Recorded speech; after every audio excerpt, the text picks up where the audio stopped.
Okay. Hi dude and welcome to Telugu anime wood. ఇక late చేయకుండా ఎపిసోడ్ని స్టార్ట్ చేసేద్దాం. సెరాఫియం 04 లూఫీ టీంపై అటాక్ చేయడంతో ఓసప్ నాకు తెలుసురా, గవర్నమెంట్ ఎప్పుడు ఇలాగే వెల్కమ్ చెప్తుందని. నేను అప్పుడే అనుకున్నాను ఇంత తేలిగ్గా ఇక్కడికి ఎలా చేరుకున్నామని. అమ్మని మమ్మల్ని అందరినీ ఊహాత్మకంగా చంపేద్దామనుకున్నారా? వారు ముందుగానే ప్యాసిఫిస్ట్తో మన కోసం రెడీగా ఉన్నారు. మరియు అతను అచ్చం జింబేలాగే ఉన్నాడు. శాస్త్రవేత్తకు ఆ మాత్రం ఆలోచన ఉండడం తెలివైనదే, మనకే తెలివి లేదు. ఇక ఇలా వీళ్ళందరి మాటలు ముగిసిన తర్వాత వెంటనే నామి S04ని జింబే పేరుతో పిలుస్తుంది. కానీ వాడు పలకకపోవడంతో తన స్టిక్తో వేరే లెవెల్ పర్ఫార్మెన్స్ చేసి S04పై అటాక్ చేద్దాం అనుకుంటుంది. కానీ S04 వెంటనే సముద్రంలో ఈదుతున్నట్టు నేలపై ఈదుకుంటూ వచ్చి నామిపై అటాక్ చేసి తన పీకను పట్టుకుంటాడు. ఇక అందరూ వేగపంక్ పై పీకల దాకా కోపంతో రగిలిపోతూ ఉంటే లేడీస్ మీద ఎవడైనా చేయేస్తే సాంజీ ఊరుకుంటాడా? అందులోనూ నామిపై చేయేసాడు.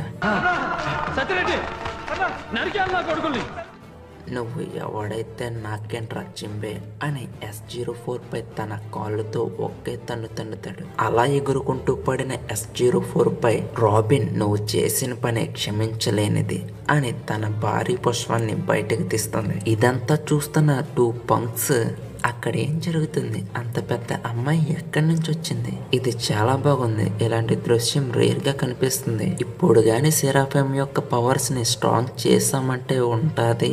ఇక్కడ S04 రెడీ అవ్వే సమయంలో రాబిన్ తన సీ సర్ఫెక్ట్ స్నాప్ డ్రాగన్ తో S04పై ఆగకుండా దాడి చేస్తుంటే వాడు నీటిని కవచంగా పెట్టుకోవడం వల్ల ఎటువంటి డ్యామేజ్ అవ్వదు. అప్పుడే వెంటనే అక్కడ నుంచి నీటిలోకి వెళ్లి నేరుగా రాబిన్ పై అటాక్ చేస్తుండగా ఓసప్ తన స్పెషల్ స్కల్ బాంబ్ తో S04పై అటాక్ చేస్తాడు. నేను అనుకున్నది నిజమే, ఇతను జింబే కాదు, కానీ ఇలా చేయడానికి నా మనసు రావడం లేదు.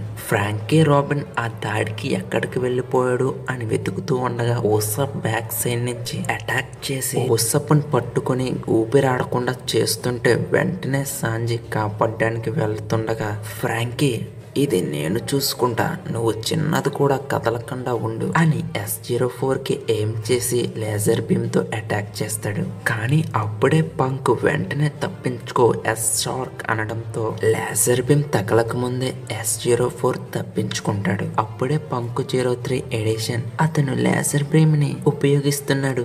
ఎవడాడు? అది అంతులేని హై పవర్. కొంచెంలో తప్పించుకున్నాం కాబట్టి సరిపోయింది. ఇలా మాట్లాడుతూ ఉండగా ఇక దానితో ఫ్రాంకీ ఓసప్ అమ్మయ్య S04 కనపడకుండా పోయింది అని రిలాక్స్ అవుతూ ఉంటే ఆ టైంలోనే మళ్ళీ వస్తాడు. అది చూసిన సంజయ్ వాడికి ఆ దాడిలో ఒక గీత కూడా పడలేదు, ఇది అసాధ్యం, అతను క్లౌన్ అని అనుకుంటున్నాను. ఇక ఈ ఆటలు చాలు వేగపంక్. అది వింటున్న లలిత్ గయ్యాలి నోరు మూసుకోయే అని స్క్రీన్ ముందు నామిపై అరుస్తూ ఉంటే ఇక అక్కడున్న పంక్స్ తో మాటల యుద్ధం మొదలవుతుంది. ఇక్కడున్న పైరెట్స్ పై దయను చూపించాల్సిన అవసరమే లేదు. ఇక ఈ స్థలాన్ని వారి శ్మశాన వాటికగా మార్చేస్తాను. నువ్వు పిచాచిగా మారిపోతున్నావు, నీకు అర్థమవుతుందా? షార్కు ఈ గాడిదలను ఉతిగా ఆరేసి బయటికి తరిమి కొట్టు. అయ్యో దీనికి అర్థం కావట్లేదే, నేను ఇక్కడితో ఆపేస్తున్నాను, అంత దూరం వెళ్ళను. సరే, నాకు ఇప్పుడే ఒక కొత్త ఆలోచన వచ్చింది, ఇన్వెన్షన్ ని కనిపెట్టాలి. అయితే పో, ఇదంతా ఇప్పుడు నాకు వదిలిపెట్టు. అయితే సరే, ఇదంతా నీకు వదిలిపెడుతున్నాను పైథాగోరస్ అని ఎడిషన్ లలిత్ కి ఇవ్వకుండా పైథాగోరస్ కి ఇచ్చి అక్కడి నుంచి వెళ్ళిపోతాడు. ఏమిచ్చాడు? S04 యొక్క కంట్రోల్స్ పైథాగోరస్ కి ఇచ్చి అక్కడి నుంచి వెళ్ళిపోతాడు. అది చెప్పు. అదే ఫ్రెండ్స్, ఆ కంట్రోల్ ఇచ్చి వెళ్ళిపోతాడు. ఇక దాంతో పైథాగోరస్ ఇది చాలా ఇంట్రెస్టింగ్ గా ఉంది, బ్యాటిల్ డేటాను నేను పొందుపరుచుకోవాలి అని అనాలిసిస్ చేస్తూ ఉంటే ఒక పక్క ఎడిషన్ బ్లూ ప్రింట్స్ గీసుకుంటూ తన పని తను చేసుకుంటూ పోతాడు. అయితే ఇక్కడ S04 సాంజీ మెడను పట్టుకుని గోడకేసి కొడుతుంది.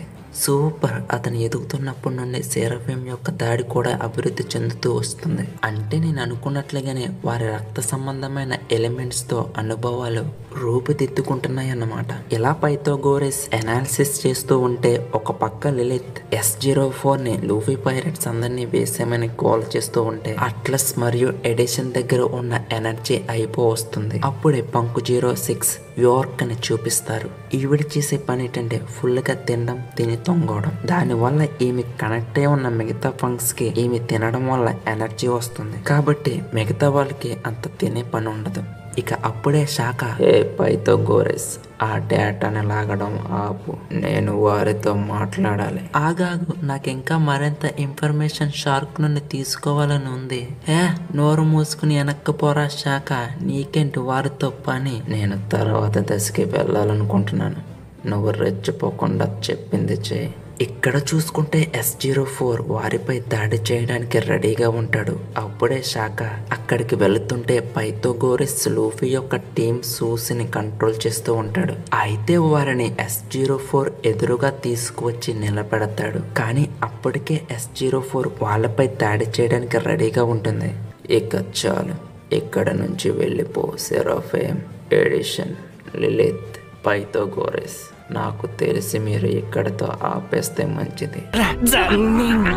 వాడు ఏమనుకుంటున్నారా, ఇప్పుడే కదా వారితో మంచి పార్టీ మూడులోకి వెళ్తున్నాము. ఇలా లిలిత్ శాఖ మీద రగిలిపోతూ ఉంటే అదే క్షణంలో వారి ముందుకి శాఖ రావడంతో వారికి ఏమీ అర్థం కాదు. కొంపతీసి లిలిత్ లాంటోడా వీడు? మీరు ఎవరి కొంప తీయద్దు, నా పేరు డాక్టర్ వేగపంక్ శాఖ. అదే అనుకుంటున్నాం. ఏందిరా మీరు మాతో ఆటలాడుతున్నారా? అయితే మీరేనా స్ట్రా హెడ్స్? అవును. ఏంట్రా ఈ షూస్ నేలకి అతుక్కుపోయాయి? అవి డంప్ షూస్. వాటిని ఎవరైనా ఈజీగా కంట్రోల్ చేయొచ్చు, ఎందుకంటే వాటిని ల్యాబ్లోని మ్యాగ్నెట్స్ ద్వారా వాటిని క్రియేట్ చేయడం జరిగింది. మేము తిరిగి ప్రతిఘటించినప్పుడు ఇదంతా ఎందుకు? మేము సముద్రపు దొంగలని నమ్మలేము. ఆ తింగర వేగపంక్ అమ్మాయి అలాగే స్పీకర్స్ ద్వారా మాట్లాడిన వేగపంక్ ఇంతకీ ఎవరు? అయితే నేను కూడా వేగపంకే కదా. నాకేం అర్థం కావట్లేదు, ఇక్కడ ఎంతమంది వేగపంకులు ఉన్నారు అని ఫ్రాంకీ అడిగినప్పుడు ఓసప్, అయితే నేను కూడా వేగపంకేనంటారా? నువ్వు వేగపంకేంట్రా? నువ్వు వేగపంక్ కాదు. అలా వింటూ శాఖ ఎదరికి నడుచుకుంటూ వెళ్తుంటే మరొక పక్క లూఫీ చాపర్ డంప్ యార్డ్ లో ఏదైనా ఇంట్రెస్టింగ్ గా కనిపిస్తుందేమో అని వెతుకుతూ ఉంటారు. అయితే అప్పుడే లూఫీకి ఏదో ఇంట్రెస్టింగ్ గా కనిపిస్తుంది. ఇక దానితో చాపర్ కి, బొన్నీకి, జింబీకి చూపించడానికి ఆత్రంగా ఉంటే ఇక్కడ శాఖ, ఈ ఐలాండ్ లో మీకు భవిష్యత్తు కనిపిస్తుందా?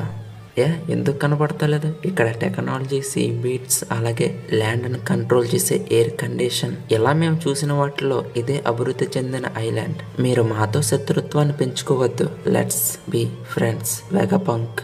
ఇక్కడ నేను అధిగమించలేనిది ఒకటి ఉంది, ఈ ఐలాండ్ పాస్ట్ నుంచి వచ్చింది. ఇక అప్పుడే లూఫీ కింద మీద పడుతూ ఒక దిక్కున దేక్కుంటూ ఆగుతాడు. ఏంటి, ఇలాంటి టెక్నాలజీని ఇక్కడ ఎవరూ సృష్టించలేదా? ఇప్పుడు మీరు ఏం మాట్లాడుతున్నారు? ఇది పాస్ట్ నుంచి వచ్చిందా? ఉదాహరణకు నేను చెప్పేది ఏమిటంటే 900 సంవత్సరాల క్రితం ఎగ్ హెడ్ ఐలాండ్ వంటి అభివృద్ధి చెందిన రాజ్యం ఉండేది. 900 సంవత్సరాల క్రితమా? మీరు దేని గురించి మాట్లాడుతున్నారు? ఇక్కడ ఇలా మాట్లాడుతూ ఉండగా అప్పుడే లూఫీ ఒక పెద్ద రోబోట్ని కనిపెడతాడు. అది చూసిన చాపర్ ఆనందంలో ఊగిపోతూ ఉంటే అదే టైంకి బొన్నీ అలాగే జింబే కూడా అక్కడికి వచ్చి చూస్తారు. ఏంటిది ఇంత అందంగా ఉంది, ఇప్పుడు ఇది పనిచేస్తుందంటారా? నాకు తెలిసి భవిష్యత్తులో ఉపయోగించే సాంకేతికత మాత్రమే దీనికి పనిచేస్తుంది అనుకుంటా. ఇది చాలా పాతది కదా. ఇక దానితో లూఫీ చాపర్ దాన్ని రైడ్ చేయడానికి సిద్ధమవుతారు. ఓకే ఫ్రెండ్స్, ఇక్కడితో ఎపిసోడ్ ఎండ్ అయింది. మళ్ళీ నెక్స్ట్ ఎపిసోడ్తో మళ్ళీ కలుసుకుందాం. Until then bye.